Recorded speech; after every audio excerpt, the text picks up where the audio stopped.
예, 여러분 안녕하십니까. 사회복지법제론 시간입니다.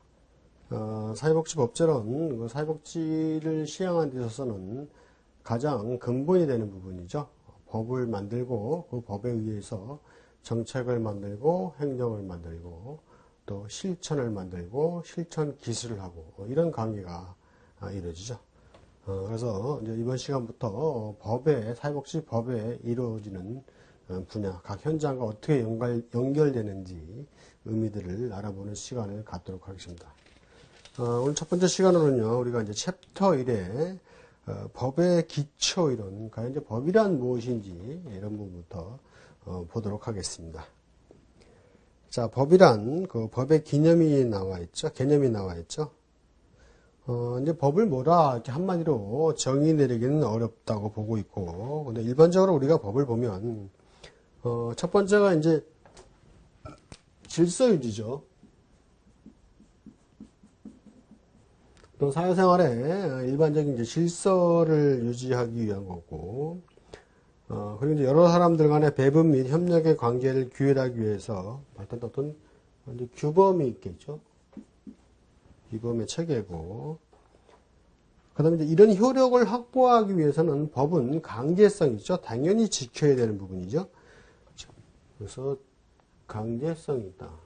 이런 부분이 있겠죠. 이런 것으로 어떤 법의 개념을 좀 간단하게 정리해 볼 수 있겠다 보죠. 자, 그래서 1번 거기 보면 법은 규범이다 이렇게 나와 있죠. 자, 법은 사람이 행동함에 있어서 마땅히 쫓아야 할 질서, 곧 규범인 거다. 당연히 해야 될 거다 이런 얘기죠. 그래서 법이 규범이라 할지라도 반드시 모두가 따르는 것은 아니고 간혹 이를 어기는 사람도 있기 때문에 자연법칙과는 구별된다. 따라서 법은 규범이기는 하지만 꼭 따라줄 것이 요청되는 당위법칙이다.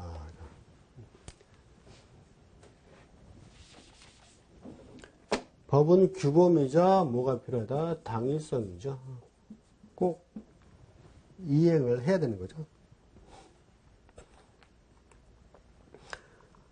그리고 이제 법은 사회규범이다. 그래서 사람은 반드시 집단 생활을 영위하기야 집단 생활을 영위하기 마련인 바, 이를 가능케 하기 위해서는 사회 질서가 있어야 되죠.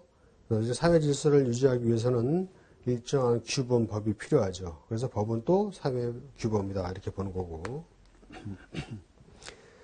다음에 이제 법은 행위 규범이다. 그죠? 법은 사람의 마음속에 있는 의사를 규율하는 것이 아니고 내부 의사를 행동으로 표현한 행위를 규율하는 것이다. 그죠?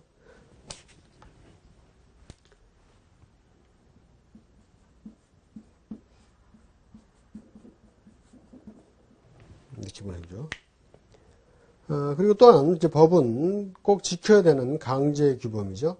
법은 각 개인의 의사가 어떻든 상관없이 반드시 이에 복종해야지 되는 강제성의 규범이다. 그렇기 때문에 법은 그 준수가 강제성을 띄었다는 점에서 정규나 도덕과 같은 사회 규범과는 구분이 된다. 그죠?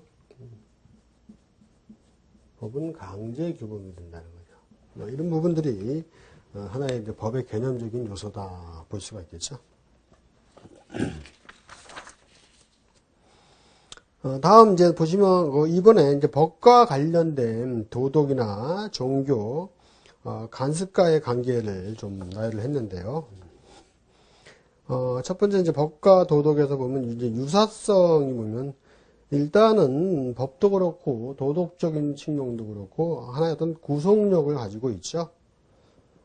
그리고 이제 차이점이라는 것은 자, 도덕은 뭐예요? 자율성을 기본으로 하지만 법은 뭐죠? 타율성을 본질로 하죠.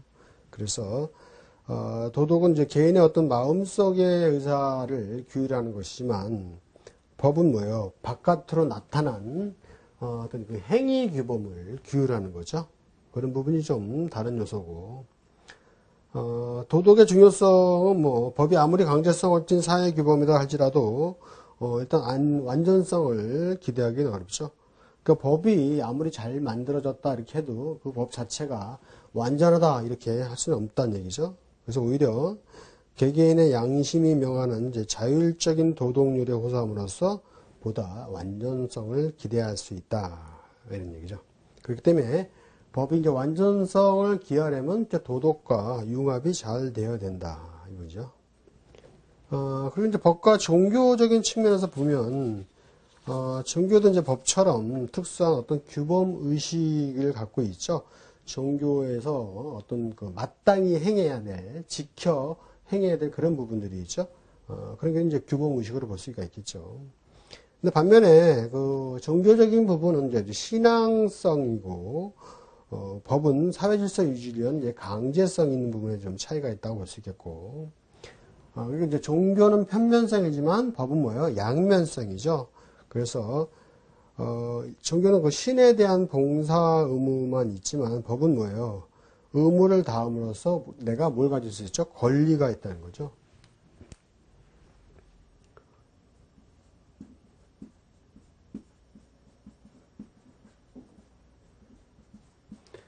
법의 양면성이다 하면 의무와 이 권리를 갖고 있는 거죠. 의무를 지키지 않으면 권리가 없어지겠죠. 대신 내 의무를 지키면 내가 다른 권리를 갖게끔 되겠죠. 이런 양면성적인 측면이 있다.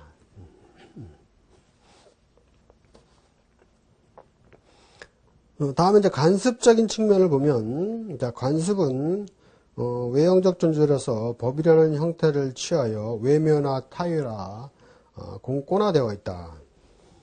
그래서 관습은 한편으로는 내면적 존재로서 도덕 및 종교의 형태를 취해서 내면화, 자율화, 개인화되어 왔다. 그래서 그럴 때는 이제 법과 관습의 차이점은 관습은 비조직적 사회의 세간의 규범이지만 법은 가장 공고한 조직적 사회인 국가의 규범이다. 그죠?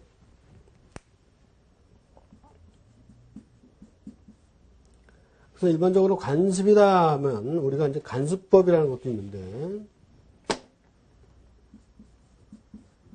이것은 어떤 성문화되지 않는, 문서화되지 않는 이제 불문법에 보죠.